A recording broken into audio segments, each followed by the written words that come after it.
Hello there, and welcome to another edition of Language Bites. Let's take a look at what we have for you today. Today, we'll take a look at some language for participating in meetings, particularly speaking when it comes to asking for an update, giving an update, clarifying a problem, making a suggestion, responding to a suggestion, and questioning a decision. So, bear in mind, these are all suggestions for you to take into account. Always take into account as well to whom you're talking, the topic, the situation, the context, and all of uh, all of the elements that make up communication. So, let's begin with some expressions for when it comes to asking for an update. As in, how does your side of things look?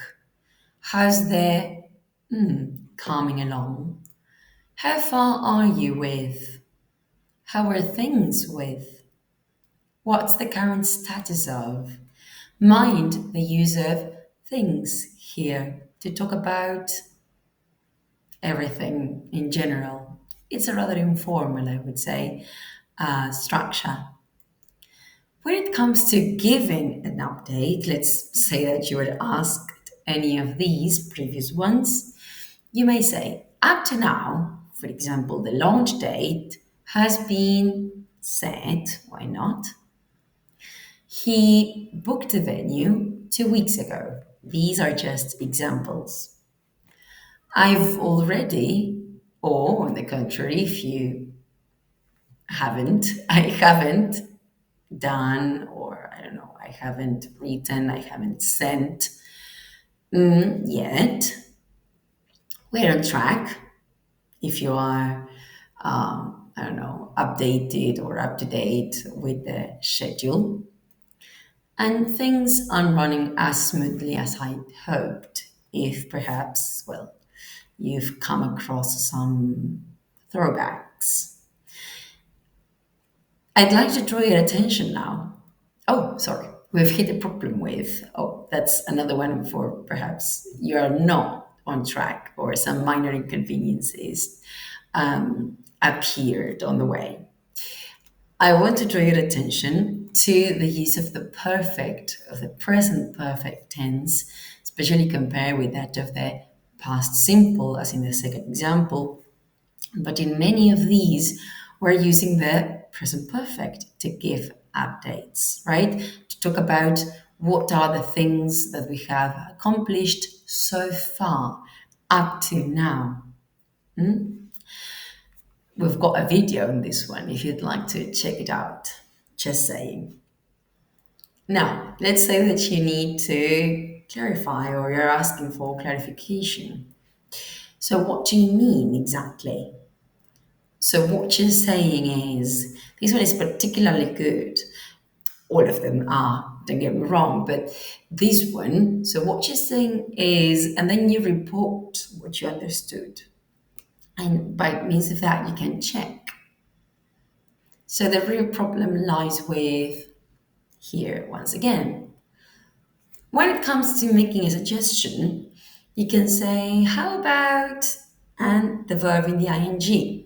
For example, how about I don't know, writing the project manager. I've got no idea. We could, obviously, the use of this modal verb. Why don't we? Another one would be my proposal. Again, writing to the project manager would be my proposal. If you ask me, we should. If you are responding to a suggestion, you may say, that's a good idea. It's worth a try. I don't think that's possible, but that's not an ideal solution. And I'm not convinced. Oh, this is a bonus. I suppose so. Again, when you say I suppose so, you're not 100% convinced. I suppose so. Okay, if we have no other choice. If, on the other hand, you're questioning a decision, you may express it by means of, are you sure that's the best way forward? I don't think that would work. That's not an ideal solution, once again. Is that really the case? Sorry, but I'm not sure I agree. I'm not entirely convinced. Mind you, all of these may sound rather critical, so we should take into account softening. That is, making our making the impact or the possible impact of our message softer. So we soften our message by means of I'm sorry, but that's a good idea, but I take your point, but right? We take into account other person's feelings. That all in all. To recap, honestly, there isn't much to say because it's a matter of vocabulary, but I'd like to close this with suggestions, maybe, or piece of advice.